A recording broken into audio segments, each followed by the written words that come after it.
Nous ne sommes que le 3 juillet, il est 14h30 et donc le Paris Saint-Germain n'a toujours pas annoncé l'arrivée de l'entraîneur Luis Enrique, mais il ne s'est pas tout à fait rien passé ce week-end niveau mercato. On va faire un petit tour des dernières rumeurs, de ce qu'il dit, de nos avis. Donc toujours pas d'entraîneur, comme je le disais, officiellement Christophe Galtier est toujours là, même s'il devrait être remplacé très bientôt. Pour aujourd'hui, on a du Renato Sanchez, Joao Félix et Xavi Simons.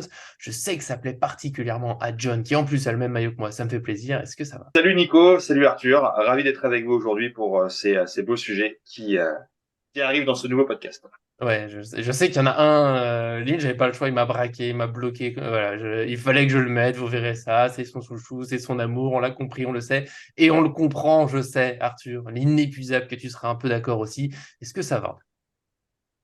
Salut Nico, salut John. Bah ouais, écoute, mercato flou, écoute, on est habitué, on a plus eu de mercato flou que de mercato concret. Donc du coup, Ouais. voilà, c'est Mais là, c'est quand comme même ça. très, très fort en flou. Mais toi, on le sait, ton annonce, c'est à chaque fois vendredi prochain, lors du bilan, il y Ah, aura des trucs. vendredi, c'est sûr. Ah bah là, vendredi, c'est la folie. Pour l'instant, quand on enregistre, voilà, aujourd'hui, toujours pas d'entraîneur, mais après, ça va s'enchaîner, hein. Il y avait Ugarte, avant de passer à la suite, qui devait être annoncé aujourd'hui. Finalement, c'est retardé. On a l'habitude, ça viendra. En tout cas, voilà, trois petits sujets pour aujourd'hui. On ça, n'oubliez pas le petit j'aime sur la vidéo pour nous soutenir, pour fêter ce qui semble être la nouvelle année du chapeau pour Arthur après les casquettes. Et puis, bien sûr, abonnez-vous en activant la cloche pour être sûr de rien manquer de nos vidéos. C'est parti pour ce petit bilan des derniers jours côté mercato du PSG. On le redit, hein, pas de concret, malheureusement, ça viendra. On l'espère, on est patient, on sera là dans tous les cas. En attendant, des rumeurs et notamment un peu de nouveau avec Renato Sanchez, un milieu de 25 ans du PSG qui est évoqué dans le viseur de l'AS Rome pour un prêt avec option d'achat. On va voir un petit peu si ça nous plaît ou pas comme issue. On a eu aussi une nouvelle piste, Joao Félix, attaquant de 23 ans, sous contrat jusqu'en 2027 à l'Atlético de Madrid. Il vient d'être prêté à Chelsea. Il n'a pas trop convaincu. Visiblement, il n'a pas de nouveau une place à l'Atlético. Il serait plutôt sur le départ. Et il y a la rumeur d'un intérêt du PSG. Il plairait à Luis Enrique, il le voudrait dans le projet. Je souligne quand même que RMC Sport a démenti tout ça. Donc, c'est RMC Sport contre plusieurs médias. On ne sait pas trop, mais c'est une piste à laquelle on peut au moins réfléchir et qui sera notamment en petite bataille, on va dire, avec Xavi Simons, 20 ans, ailier, buteur, milieu offensif. Il sait tout faire. C'est notre amour. C'est le plus grand. Mais il est pour l'instant au PSV Eindhoven, hein. Il était parti l'été dernier. Il y a une clause de rachat. Peut-être qu'il va revenir pour quelques millions d'euros. En tout cas, des discussions seraient prévues dans les prochains jours avec Paris pour voir un peu où on est le projet, quelle serait sa place. Donc, on va voir tout ça. Et tout simplement, voilà, qu'est-ce que vous pensez de ce petit week-end qu'on a eu avec ces trois petites rumeurs? Allez, je lance parce que du coup, c'est important de dire que bah, du coup, c'est presque officiel. Galtier va faire la pré-saison et Luis Enrique prendra à partir de la première journée de Ligue 1. Je pense que c'est comme ça qu'on se dirige. C'est terrible. Bah écoute, pour les joueurs, pour Renato Sanchez, je pense que c'est bien qu'il parte maintenant. Alors, on sait son niveau, etc. Mais je pense qu'on a rarement vu un joueur se blesser autant à chaque fois avec une telle fragilité. Il y a eu Pastore. Et du coup, je pense que Pastore, à la limite, fait concurrence. Malheureusement. ouais, mais Pastore après, quand il rentrait sur le terrain, même 10 minutes, du coup, c'était Pastore, tu vois. Donc, du coup, j'ai Ouais, plus ouais. pardonné. Après, moi, Renato Sanchez, ça me fait beaucoup de peine, hein, parce que de le voir comme ça sortir des matchs, c'est compliqué. Mais en même temps, voilà, est-ce que le foot est un milieu de sentiments? Je sais pas. Euh, pour moi, s'il y a un prêt qui se dessine bah, je pense qu'il faut essayer. Je pense je pense il faut le laisser partir et reconstruire à côté parce que bah, clairement, ça a été un échec et je suis pas vraiment convaincu que ça puisse réussir. Après, voilà, ça n'engage que moi. Pour Joao Félix, j'ai envie de dire, bon, maintenant, je sais pas si c'est Jorge Mendes, je pense. Je t'avoue que je sais pas quoi en penser, Nico, Bah alors, De tout Joao perdu? Félix. Non, mais je sais pas trop quoi en penser parce qu'en fait, Joao Félix, c'est l'ancien PSG entre guillemets, c'est-à-dire la pépite potentielle qui vaut cher et qui est un peu clinquante parce que dans le milieu du foot, tu dis Joao Félix et ça brille un petit Mhm. peu, même si dans les faits sur le terrain, je suis pas, voilà, j'ai pas été ébloui, même si bah, il sait faire de très belles choses et c'est un super joueur. Et à côté de ça, bah, du coup, je vais évoquer la piste Simmons, 6 millions d'euros. A priori, de ce qu'on entend, pour le convaincre, il faut surtout lui apporter un projet de jeu et une concurrence. J'ai pas fait encore d'édito qui les compare véritablement tous les deux, mais en tout cas, j'ai fait un édito individuel sur leur place un petit peu parmi les joueurs de leur Mhm. poste, etc. Et très clairement, j'étais très impressionné par le rendu de Xavi Simons. Je trouve que c'est très parlant. Il a énormément de points positifs, énormément de points où en fait, il est parmi les meilleurs. Voilà, on aime dire qu'il allume du verre un petit peu de partout, mais c'est presque vrai. Et du coup, 6 millions d'euros, un joueur du club qui allume du verre presque de partout. Je sais que ça fait peur parce que c'est un pari, il n'a pas réussi encore dans un gros club. Et je me dis, et si c'était le premier, bon, il y a eu Presnel Kimpembe, mais on s'est Mhm. compris, Presnel Kimpembe, c'est pas une pépite, c'est un joueur, voilà, du Romal qui s'est imposé et c'est très bien. Mais est-ce que ce serait pas Xavi Simons, le premier joueur formé au PSG qui revient et que le PSG utilise et finalement pourquoi, tu vois, en fait, ma question avec Xavi Simons, c'est pourquoi, en fait, on doute, on essaye de vouloir aller chercher des top joueurs, alors qu'en fait, peut-être que c'est lui le top joueur, un peu à la Mhm. Nkunku, tu vois, à un moment, finalement, et en fait, c'est pour ça, tu vois, c'est pour ça que là, Joao Félix avec Xavi Simons, je trouve que ça tombe bien que ça tombe en même temps, ou à peu près, enfin, qu'on en parle en même temps, parce que, bon, même si les deux sont très polyvalents, ils peuvent jouer attaquant, même si Joao Félix, bon, moi, je préfère quand même quand il est attaquant, quand il est un peu reculé, qu'il essaye de faire son Neymar, j'ai des réserves Ouais. quand même, donc du coup, voilà. Alors que Xavi Simons, écoute, il se balade en ce moment. Donc après, c'est le PSV. Donc le bémol, c'est que pour l'instant, c'est pas un gros club. Mais quand même, quand on voit ce qu'il sait faire sur un terrain, quand on voit qu'il sait progresser avec la balle, autant par la passe que par les chevauchés, on se dit que c'est quand même un Mhm. joueur très complet. Il est capable de marquer, il fait beaucoup de passes décisives. Maintenant, il faut confirmer dans un gros club, mais pour moi, pas besoin d'aller chercher un joueur au Félix si tu peux faire rapatrier un Xavi Simons, alors que tu as juste a priori un discours très positif sur, pas forcément une place de titulaire, mais un discours en disant, tu auras ta chance, à toi de trouver. Bah, pour moi, le choix, il est vite fait. Je crois que c'est le même pour John en plus. Ouais, tout à fait, exactement. Moi, je rejoins à 100% Arthur, mais je vais reprendre dans l'ordre où on parlait de Mhm. Renato Sanchez à la base. Moi, je le garderai jusqu'à cet hiver. Faut voir si ça le fait. Il est arrivé l'année dernière en bout de course, sans préparation, où la préparation qu'il a pu faire, elle était à Lille, où il savait qu'il allait partir. Donc, je pense que personne ne s'est occupé de lui. Il a tout de suite été mis déjà blessé dans le grand bain. Il a été un peu jeté comme ça. Et dès qu'il était disponible, vu le milieu et la qualité du milieu qu'on avait, on le mettait dessus, même s'il n'était pas opérationnel à 100%. Et du coup, forcément, ça fait des rechutes. Ramos, on l'avait un peu jeté en pâture aussi parce que la première année, c'était un peu le même cas.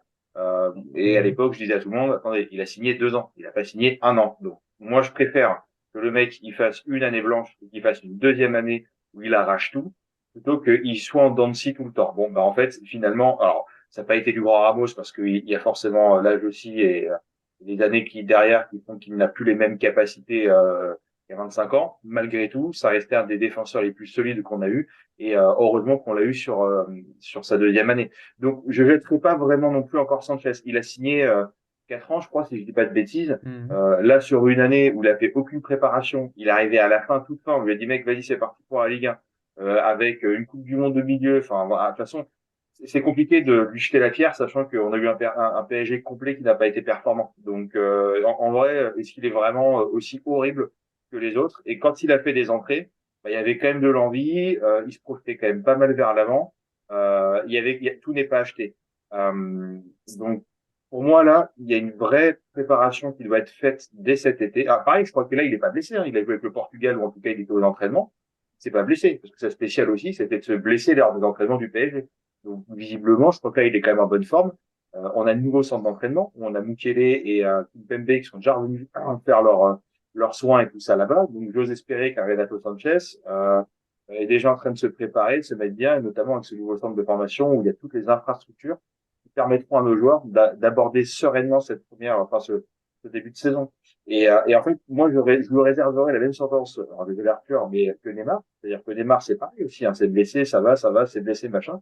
En fait, pour moi, là, ils ont une intérim de 6 mois. Où les mecs, ils ont 6 mois pour montrer qu'en fait, ils ont eu le temps de se préparer et qu'ils vont bien revenir. Donc, peut-être que Neymar, ça sera un peu plus long. Mais pareil, en fait, cet hiver, au mercato d'hiver, on prendra des décisions. Si Neymar et Renato Sanchez, ils ont pas pu bosser, ils ont été blessés et ils sont encore à l'infirmerie, au bout d'un moment, je pense qu'on peut commencer à se dire, voilà, parce que Neymar, pareil, on lui a fait la chirurgie de la dernière chance, de c'est ce qu'il fallait faire depuis 5 ans, qu'on n'avait jamais fait ni rien. Si là, ça se remet toujours pas, bah next. Euh, Mhm. et avec Renato Sanchez. Et on fait un package. Hein. Voilà, comme ça, ils ont un milieu, ils ont un offensif et rouler jeunesse. Joao Félix, en fait, c'est pareil, c'est que tout dépend du prix du transfert. Aujourd'hui, je crois qu'il est coté à 50 millions, qui n'est pas forcément énorme par rapport à la cote qu'il avait pu avoir il y a quelques années. Je crois qu'il avait atteint des sommets à du 120 millions. Maintenant aussi, tout dépend à quel salaire. Et après, une fois qu'on a dit ça, c'est pour jouer et à la place de qui? Et est-ce qu'il est en rotation? Est-ce que ça veut dire que c'est un mec qui est doubleur de Neymar si on a un grand Neymar et tout ça? Euh, ou est-ce qu'on le met ailleurs? Et après, malgré tout, c'est avec quel résultat aussi est-ce qu'on peut espérer? Et est-ce que ce sera le Joao Félix comme un Félix qui va renaître de ses cendres et qui va Mhm. exploser et qui finalement en fait on se dira bon bah Neymar merci au revoir on a Joao Félix qui cartonne chez nous finalement on va peut-être plus se tourner vers lui et puis c'est là en fait où je rejoins les 300% à ce que disait Arthur aussi, c'est Xavier Simons. Alors c'est-à-dire que quand tu vas aller chercher Joao Félix, quel message t'envoies au jeune Xavier Simons? Et en vrai, enfin je reprends rapidement ce qu'a dit Arthur, mais le mec on le rapatrie pour 6 millions, on lui donnera un salaire qui sera nettement revalorisé par rapport à ce qu'il peut toucher aujourd'hui et ce qu'il touche en tant que U19 chez nous, mais qui restera bien plus maîtrisé un Joao Félix. Il est parti avec une valeur de 4 millions. Aujourd'hui, il en vaut 40 millions d'après Transfermarkt dernièrement. Donc, le mec, il a pris une cote x10 et je pense il peut encore gravir des sommets. Voilà. Et surtout, c'est un mec qui kiffe le PSG. Il n'est pas parti parce qu'il avait envie de partir. Il est parti parce que le dernier jour quasiment du mercato, à la base, c'était prolongé et parti en prêt au PSV Eindhoven. Le PSV Eindhoven a dit, non, finalement, on veut plus. C'est transfert, c'est quoi rien. Bon, ben là, au bout du mur, qu'est-ce qu'on fait, machin? Et c'est pour ça qu'il y a cette clause de rachat dans le contrat. C'est parce que c'était un petit peu la dernière négo en disant, bon, bah écoutez, pas de problème, vous le faites en transfert sec. Par contre, on met cette clause et tout ça. En fait, cette clause, elle existe que pour ça, parce que le PSV l'a fait en et une dernière chose, c'est quand on reprend toutes les statistiques d'Arthur, on a pas mal échangé hier soir, et bravo pour ces merveilleux chiffres et ce merveilleux édito. Euh, bah, c'est très bien fait, c'est très intéressant. Puis en fait, les stats, elles sont criantes. Il est ouvert partout. Il a des stats incroyables comparé à tous les autres joueurs. Et effectivement, je sais pas si tu l'as dit, je suis en train de prendre en même temps, mais je vais pas une il y a un autre édito qui arrivera aussi avec des joueurs, on va dire, d'une autre envergure mondiale en fait, on se rendra compte, je pense que il est pas si loin, voilà, donc peut-être joueur pas sous-côté encore aujourd'hui et qui va vraiment et pour nous c'est l'avenir. Voilà, lui, Emery, Mendes, des joueurs comme ça, c'est juste l'avenir du PSG. Ouais, là, ça me parle. Là, on me disait Emery, Xavi Simons sur le terrain. Moi, je suis content, déjà. En fait, ça me ferait plaisir, vraiment, de toute façon, enfin, moi qu'on le dit, qu'ils reviennent, parce que c'est simplement un joueur super talentueux. Et c'est pas, même pas comme si on le découvrait. On était fou que Pochettino le fasse pas jouer. C'est là où je précise un peu ce que tu as dit. Tu as dit qu'il part au PSV de cette manière parce que le PSG nous fait l'envers. Pour moi, il part surtout parce qu'il n'a pas joué. S'il avait joué, je pense qu'il serait resté. Il a vraiment l'air d'aimer Paris, le club. Pourtant, il y est arrivé relativement tard. Je crois que c'est en 2019, un truc comme ça, qu'il arrive depuis le Barça. En fait, il est arrivé assez tard dans sa formation. Mais il y a un truc, il s'y est plu, il s'y est donné à fond. C'est un joueur qui se bat, c'est un joueur technique, c'est un joueur qui s'est créé des occasions, il arrive à marquer des buts.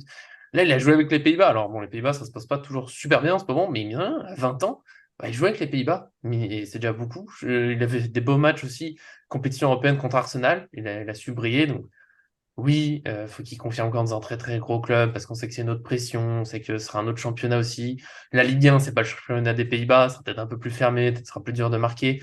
Mais en même temps, en Ligue 1, il a déjà été décisif.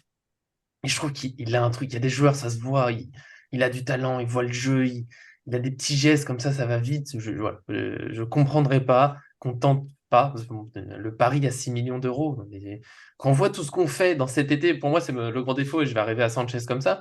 C'est déjà un été rempli de paris. Kimpembe, on sait pas trop comment il va revenir de sa blessure. Hernandez, on sait pas comment il va revenir de sa blessure. Neymar, il y a l'opération, mais à quel point ça va marcher. Mukele, il a été longtemps blessé.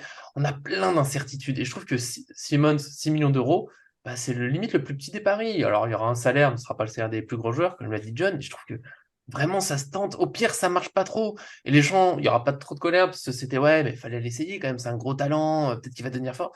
Et si tu le réussis, c'est magnifique. Et par contre, si tu l'essayes même pas, et qu'il expose dans un grand club, en fait, tout le monde au PSG, les supporters vont être super frustrés. Parce qu'à un moment, Simons, s'il continue sa progression, parce qu'il va vite, d'ici 2-3 ans, ça va être du 80, 90 millions d'euros, on ne pourra plus l'avoir. Et ce serait trop dommage d'avoir eu ce joueur et de pas vraiment laisser lui donner une vraie place. Après, comme dit Arthur, Faut pas lui promettre titulaire indiscutable. De toute façon, ce genre de promesse, moi, j'en ai contre. On n'en peut plus de voir ça au PSG. Mais il faut lui dire, ouais, si tu joues bien, bah, si tu travailles bien et que tu joues bien, tu continueras à jouer, logiquement. Tu n'iras pas sur le banc. C'est là où il faut un vrai entraîneur, il faut un vrai projet, il faut un vrai club. Et surtout, voilà, pour moi, il faut arrêter les paris. Joao Félix, pour moi, ça rentre dans les catégories du pari. On ne sait pas trop. Il n'a pas été trop blessé par rapport à d'autres joueurs comme Hernandez, là, qui sort à ligament croisé. Mais dans les performances, Atlético, parfois, quelques éclats, oui, mais pas tout à fait. Avec le Portugal, ça lui arrive. Avec Chelsea, ça a été très dur. Ouais, si c'est un transfert de plusieurs dizaines de millions d'euros, qu'est-ce qu'on va s'embêter là-dessus? On ne sait pas trop en plus quel poste exactement. Est-ce que proche d'un Neymar, mais en étant un peu moins bon dans le même style, c'est pas vraiment un buteur, c'est plutôt un attaquant axial, mais pas trop pour jouer tout seul, je trouve. Il faut plutôt qu'il soit accompagné de quelqu'un. Est-ce qu'on va jouer dans ce système-là? Avec qui? Est-ce qu'on aura enfin un buteur qui occupe la surface? Parce que c'est quand même pas son truc d'aller gagner des duels aériens, de mettre des têtes. Quand on pense à la cible Harry Kane, on se dit pas, bon, bah, le plan B, c'est Félix. C'est pas du tout le même joueur quand même. Donc je comprends pas trop si on le fait vraiment. Après, ça se trouve, c'est juste des jeux d'agents. Et dans l'été des paris, pour moi, c'est Renato Sanchez.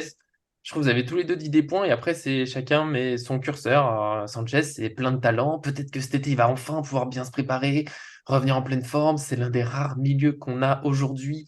Je trouve qu'il est capable d'amener une vraie percussion au milieu, être comme ça, parce que Verratti, je l'aime beaucoup, mais par exemple, s'il prend pas trop la balle sur 20-30 mètres pour aller faire mal à l'adversaire de temps en temps, comme on a vu Fofana, qu'on a tant voulu au PSG, est capable d'aller prendre cette balle, de monter, d'aller créer du danger d'un coup.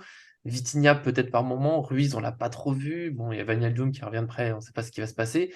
Voilà, c'est un profil pour moi qu'on n'a pas trop. Et pour l'instant, en recrutement au milieu, on voit pas grand monde. Mais en même temps, Sanchez, là où ça m'embête, c'est là où mon espoir sur ce que tu as dit, John, est un peu limité, c'est que ses blessures, bah, c'est pas que l'année dernière, c'est que ça fait quasiment depuis le début de sa carrière professionnelle que c'est un problème qui revient, qui revient, qui revient. Bon, on a voulu tenter de le relancer l'année dernière, pas dans les meilleures conditions, donc c'est sûr que c'était dur que ça réussisse, mais est-ce que cette année, enfin, ça va réussir? Est-ce qu'il faut plutôt faire de la place à d'autres joueurs, dont un Zaïre Emery? Est-ce qu'il est vraiment beaucoup moins bon que Sanchez? Je suis pas sûr. Est-ce qu'on peut pas le lancer maintenant? Je finis en disant que pour moi, là, cet été, je suis plus dans un mercato où je me dis, OK, il faut qu'on prenne ce joueur pour gagner avec des champions l'année prochaine. Pour moi, là, c'est prendre les joueurs intelligemment, construire quelque chose, faire une saison qui est intéressante. On gagne la Ligue 1, parce que tu peux pas ne pas gagner la Ligue 1. Mais pas gagner avec des champions, faut dire que c'est pas grave. Faut faire une belle prestation, montrer quelque chose, une vraie équipe, aller le plus loin possible. Si on la gagne, tant mieux, parce qu'on va pas prendre n'importe quel joueur non plus, mais se dire, OK, on veut la gagner dans les prochaines années avec une équipe qu'on va construire. Et pour moi, ouais, Simmons, Zaïre Emery, d'autres joueurs, bien sûr, pas que des petits jeunes, mais moi, je préfère cette route-là que Sanchez, ou Félix. Oui, non, mais après Sanchez, il y a Mais il est pas l'affect hein, mauvais, hein. Attention aussi. Oui. Non, non, c'est clair. Non, mais il y a l'affect qui joue. Hein. Je veux dire, c'est si tu regardes de manière totalement logique, vous avez raison. C'est un joueur, faut lui laisser du temps, etc. Mais Mhm. après, comme tu l'as dit, Nico, c'est le curseur, tu vois, parce que John, tu dis, c'est la première saison, il faut lui laisser du temps, mais et il a joué 2400 minutes de moins que Verratti, quoi. Et tu veux que Verratti parte. Alors après, tu as peut-être raison pour Verratti, mais Fameux il y a débat. une Mais c'est vrai réalité que Verratti, aussi. c'est pardon, c'est le joueur un peu. Ou Neymar, c'est un peu les joueurs. Ils jouent pas assez, faut qu'ils partent. Et Sanchez a joué, Non, mais c'est clair. t'as dit Non, beaucoup non, moins. c'est clair. Mais je veux dire, au-delà, moi, c'est pas ce que je pense que Verratti, il a pas joué 50% du temps. Vous le savez bien, parce que du coup, je fais exprès d'en Mhm. rajouter. Mais il a quand même joué 3000 minutes. Donc, un joueur qui est décrié par son manque de temps de jeu, il a joué 3000 minutes. Neymar, il a joué 2400 minutes, je crois, et est décrié pour son temps de jeu. Sanchez, c'est 600 minutes. Alors après, je suis d'accord, c'est une saison pas facile. C'est une préparation Mhm. qui était pas évidente, etc. Alors là, moi, je vais un peu me désolidariser de vous. J'ai rien vu d'exceptionnel chez Renato Sanchez quand il est rentré. Non, quand il a joué Après, chez nous, non. Dans surtout, son potentiel, moi je voilà. parlais, tu vois, dans le... on a Il a vu le au début de sa potentiel, carrière. tu vois. Mais voilà, quand il est rentré, je me suis pas dit, ouais, gros plus pour Paris. Je me suis dit, Mhm. cool, il rentre parce que je l'aime beaucoup, parce que je le trouve sympathique, etc. Mais je me suis pas dit, waouh. Et dans ma tête, je me dis, Mhm. ouais, milieu, 8, relayeur qui percute. Zahir Emery, je me dis, bon, bah, il reste, il se blesse pas, il prend la place de Zahir Emery. Et moi, je suis comme Nico. Si Zaïre Emery il a de la place pour être titulaire dès l'année prochaine, moi je vois pas pourquoi on s'en passerait parce qu'effectivement il faut commencer à construire. Alors construire, ça veut pas dire mettre les ambitions de côté, hein, parce que vous l'avez vu, on l'a bien vu cette année. C'est pas Zaïre Emery qui nous fait rater la deuxième partie de saison, c'est pas Zaïre Emery qui nous fait perdre en huitième de finale de Ligue des Champions. C'est pas les jeunes Donc qui font voilà. perdre des points? Pardon. Non, Référence à notre cher ouais. entraîneur. Mais après, je rejoins un petit peu l'avis de dire, moi, je suis pour les deuxièmes chances, quoi. Je veux dire, enfin, je suis qui, en fait, pour dire, non, non, c'est bon, t'as laissé passer ta chance et tout. Moi, j'aime pas trop parler comme ça. Et d'ailleurs, Même des fois, il y a des joueurs, on me le reproche, je laisse trop leur chance. Hein. Neymar, Verratti, je sais que même dans les commentaires, c'est souvent critiqué. Tu veux garder ton Neymar, tu veux garder ton Verratti. Moi, je vois juste le niveau du joueur quand il est sur le terrain. Effectivement, parfois, j'ai du mal à voir le manque de temps de jeu, etc. Parce Mhm. que du coup, il y a ma part, il y a mon côté supporter, victoire, ambition, mais il y a mon côté prendre du plaisir, quoi. Quand je regarde un match, je veux prendre du plaisir. Et je suis désolé pour les gens qui détestent Neymar, par exemple, mais quand il est sur le terrain, je prends plus de plaisir que quand il y est pas. C'est comme ça. On peut m'en Mhm. vouloir et m'insulter. Il n'y a pas de souci, ça me dérange pas. Et même s'il est là que 50% dans la saison, je me souviens de la première partie de saison de Neymar. Je suis désolé, c'est un joueur, il m'a marqué. Et je me souviin du panel avec lui, je me souviens, Renato Sanchez, il faut qu'il en arrive à ces standards-là, parce qu'il était attendu un peu comme ça, un milieu de terrain qui marque les esprits, tu Mhm. vois, qui est vraiment, qui existe et qui est efficace dans son rôle de milieu de terrain. Donc, si on lui laisse sa chance, eh ben, faut pas que ça soit dans une idée Après, de trop d'espoir. C'est parce pour que, le en défendre gros, il faudrait très, lui très faire brièvement, progresser. pardon, c'est que enfin, je défends un peu, en même temps, je vais m'attaquer tout seul, mais sur la saison dernière, j'ai beaucoup de mal à juger la plupart des joueurs parce que c'était tellement un néant collectif. Pour le peu qu'il a joué, quand il est rentré, il était souvent tu sais, une équipe tellement morte, entre guillemets, que c'était dur de se montrer. Après, là, le petit tac que je fais, peut-être John ou Arthur, tu voudras reprendre, mais Zahir Emery, mine de rien, dans tout ça, on a tous vu qu'il a des vraies qualités. Et c'est là où je me rattaque un peu moi-même, c'est qu'il y a le joueur qui est vraiment au-dessus, même quand le collectif c'est dur, bah on le voit un peu, Zaïre Emery, quand il est rentré, il y a plein de fois, on s'est dit, ah ouais, il a du ballon, il y va, il est caractère. Et Sanchez, ouais, peut-être que c'était les blessures, mais c'est vrai que on n'a pas grand-chose, quoi. L'avantage d'un Zaïre Emery, c'est comme un Simons. C'est que les mecs, en fait, ils s'en cognent des joueurs, ils puent le football. C'est des gens, Hmm. ils prennent la balle, ils y vont. Et Emery, on l'a déjà vu aller tête dans le guidon vers le but, avancer avec la balle, Mais pas quitte à bêtement. marquer même déjà un. Mais pas bêtement non plus, ça, le côté tête dans le Non, guidon, non, ça pas, peut non, faire un non, peu. non. Non, non, non, mais peut-être la tête Hmm. dans le guidon parce qu'il se dit j'ai l'opportunité, j'y vais. Et c'est pas j'ai la balle, je lève la tête, Messi Mbappé à qui je la fais, quoi. Non, non, c'est tête dans Mhm. le guidon. Il prend, il avance, il sait qu'il peut y aller. Et puis je crois que sur une action, si je dis pas de bêtises, ça fait but. Et après, tu vois, Zaire Emery, Simon, c'est des joueurs aussi.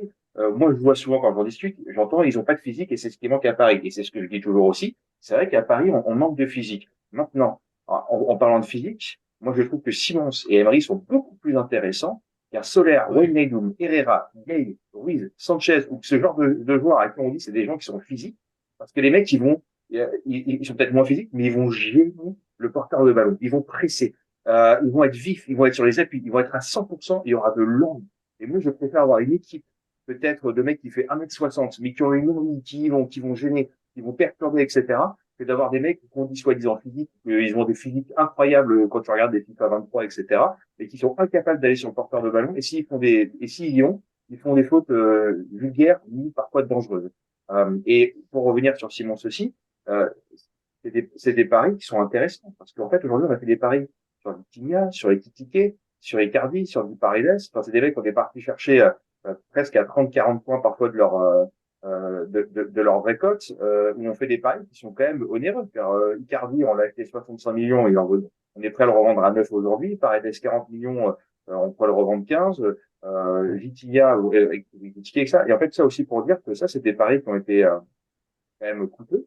Et Sanchez, pour moi, c'était pas un pari dangereux. On est parti le chercher on l'a à 15 millions. Aujourd'hui, Sanchez, tu peux peut-être le revendre intelligemment, soit le même prix, soit à 10 millions, tu vois, ou quelque chose Voilà, le comme même ça. Il prix, ça va suffit être qu'il dur, revienne bien. hein. 600 minutes. Non, mais s'il revient bien, qu'il se blesse pas, etc. Tu vois, et puis, en fait, Hmm. aussi, le jeu du mercato, c'est que tu as des gens qui vont être en galère les derniers jours, qui vont être en PLS, qui vont être là, putain, on n'a pas pris tel joueur, Dont le il y en a un qui est PSG, parti à la qui dernière minute, cherchera c'était toujours pas, son buteur et ouais. son entraîneur. Pardon. Non, mais c'est ça. Et sur les derniers instants du mercato, tu as une équipe, je sais pas, de Serie A, de PL ou un truc à la con qui qui arrive pas à trouver, en fait, ou tu as leur joueur qui est parti rapidement, c'était pas prévu, faut le remplacer. Bon, bah, Sanchez, il est pas blessé en ce moment. Ça fait 2 mois qu'il s'entraîne avec le PSG. Ah, regarde là, Hmm. même ce qui va se passer aussi par rapport au match amicaux et à la tournée au Bah, Japon, peut-être que sur etc. le mois S'il est d'août, là, il va enchaîner. peut-être. Donc, et là, une fois qu'on sera dit ça, supposons qu'il marque 3 buts sur les matchs qui vont arriver et qu'il se blesse pas jusqu'à là, parce qu'on se dit que finalement, moi, je trouve il faut le garder s'il se blesse pas d'ici là, il faut le garder jusqu'à cet hiver. Et cet hiver, par contre, on tranche. Mais c'est trop C'est un compliqué de compromis. juger. Ouais, et je te dis, il n'y a pas eu de préparation. C'est un joueur, dès qu'il était apte, dès qu'il revenait de blessure, tu le prends, tu le mets sur le terrain. Ou tu le fais jouer 20 minutes à la Mm. fin. C'était pas lui qu'il fallait faire jouer. C'était du Zaire Emery, Et, c'était du Garbi, voilà, c'était joueur ou d'autres joueurs aussi, mais c'était peut-être pas forcément la priorité, mais, voilà, il était à peine revenu de blessure qu'on le mettait sur le terrain. Il aurait fallu, je pense, qu'il prenne un peu plus de temps pour lui, tu vois, quitte à louper un match, deux matchs, et qu'il revienne bien. Et à chaque fois, c'est mais les problèmes qu'on a avec les refus. On va laisser le mot de la fin, entre guillemets, pour Arthur. Le cher, le grand, le plus beau. du coup, ce que tu es en train de me dire, c'est que depuis le début de sa carrière à 17 ans à Bayern Munich, il a jamais eu une vraie préparation. Parce que je suis Ouais, c'est le désolé. problème. L'année dernière, on l'a pris et Nico et moi, je peux te dire, hein, on est vraiment des Mm. super optimistes. On est vraiment franchement, on est des Ah ouais. crèmes à ce niveau. Et il n'y a pas de souci. On croit Mais même en Asensio, je veux c'est dire dire. quand même, on est comme le vin, tu vois. Je pense qu'on va se bonifier avec le temps. Et en fait, il y a des trucs après, enfin, il y a des choses, elles sont, voilà, c'est comme ça, c'est acté. Moi, j'ai rien contre le joueur, etc. Mais c'est un joueur. Il y a que le PSG il va investir dans Renato Sanchez. Le gars, c'est une pépite. Il joue au Bayern Munich, ils en veulent pas, il va oui, bah à Lille. Ensuite, Mm. Lille se dit, tiens, je peux le transférer où? Au PSG, mais pas le PSG de Luis Enrique, pas le PSG de Tourelle, pas le PSG de Laurent Blanc, le PSG de Galtier et Campos. Si ça sent pas aussi le transfert un petit peu, genre, je t'aime bien, etc., etc., pour un joueur qui est tout le Mm. temps blessé. Et on a la même réflexion pour Lucas Hernandez. Mais Lucas Hernandez, voilà, il a quand même plus prouvé quand il a Mm. joué dans les temps de jeu que Renato Sanchez, qui du coup, on attend qu'il prouve, on connaît son potentiel, tu vois. Donc, là où je me méfie, c'est pas il faut pas voir ça à mon avis, hein, après c'est ouais, je peux me tromper. Il faut pas voir ça que comme une mauvaise préparation. Parce que tous les joueurs, ils ont eu la même préparation et tous les joueurs, ils n'ont pas fait 600 minutes. Tu vois ce que je veux dire? Avant Mm. d'arriver au PSG, Renato Sanchez, il était à Lille. Il n'était pas en train de se tourner les pouces non plus. C'est un joueur, c'est un professionnel. C'est à lui de s'entretenir aussi, même s'il est dans une impasse. Est-ce que je vais partir? Est-ce que je vais pas partir? Franchement, est-ce que décemment, vous verrez un Cristiano Ronaldo, un Benzema en instance de départ, dire, ouais, bah, j'attends mon transfert et tant pis pour la préparation, je verrai l'année prochaine. C'est des joueurs tout seuls. Ils vont embaucher quelqu'un, machin, etc. Renato Sanchez, je dis pas qu'il est pas comme ça, je le sais pas. Mais Mais en il a tout une cas, tout ce que je fragilité. sais, il est très fragile. Et quand tu es très fragile, bah, t'as moins le droit à l'erreur que les autres. Parce que c'est comme ça, c'est le monde, c'est impitoyable, le monde du foot. Moi, je suis d'accord, Renato Sanchez, je monte un club, je crée un club dans mon village, je fais venir Renato Sanchez, mais franchement, c'est avec joie. Mais là, on est en train de parler du PSG, on est en train de parler de l'ambition du PSG, c'est-à-dire de se reconstruire avec des jeunes, des joueurs qui prouvent. On a du mal à trouver de la place pour les jeunes et on veut garder un joueur potentiellement qui serait potentiellement bon, mais qui, bah, je suis désolé, l'année dernière, au niveau de la concurrence, on a appelé de nos voeux. Bah, Nico l'a dit, Zaire Emery il était meilleur, et puis même le reste du milieu de terrain n'était pas fou fou fou. Je reste persuadé que bah, si le milieu de terrain était un gros problème l'année dernière et que du coup un gros changement dans ce milieu de terrain est quand même très important. Mm. Ça va. Je pense qu'on doit suivre répondre très vite, mais sinon, Non, non, ouais. mais t'as tout à fait d'accord. Et effectivement, quand tu dis le chantier milieu de terrain est très important, aujourd'hui, en vrai, en titulaire indiscutable qu'on peut avoir au milieu de terrain, on a Emery et Verratti. Et ça manque et après, c'est de la profondeur de banc. Donc, c'est-à-dire, Et Sanchez, s'il peut-être reste. Ugarte. Oui, Ugarte et Danilo. Mais bon, après, voilà, ouais. Ouais. Mais il faut encore, je pense, deux très bons milieux pour pouvoir assurer, un bon banc à ce niveau-là. Pardon, Ambitieux. c'est l'ambitieux. Attends, on n'a pas d'entraîneur, le mec il veut deux milieux, mais tu vas tout Ouais, mais, détester. tu vois, Déjà un. Vendredi, Bernardo Nico. Silva. Tout est vendredi, c'est bon. Vendredi, on a tout. C'est pas du tout contre toi, John, mais ça se PSG. Me dire que deux recrues au même poste. Mais imaginez un jour, on aura un buteur. Enfin bon. On n'en parle même plus, hein, là. Sur le point de ce lundi, buteur. Bon, il y a le temps au PSG. Ça viendra. Il y a deux, trois trucs. Allez, fin, il est 15 heures. Pas d'entraîneur au PSG. Je vérifie en même temps. On n'en a toujours pas. Mais bon, nous, voilà, on a fait le tour de ces trois dossiers avec beaucoup de plaisir. J'ai bien aimé. Belle ambiance. Un beau chapeau en plus pour Arthur. Donc, merci d'être venu.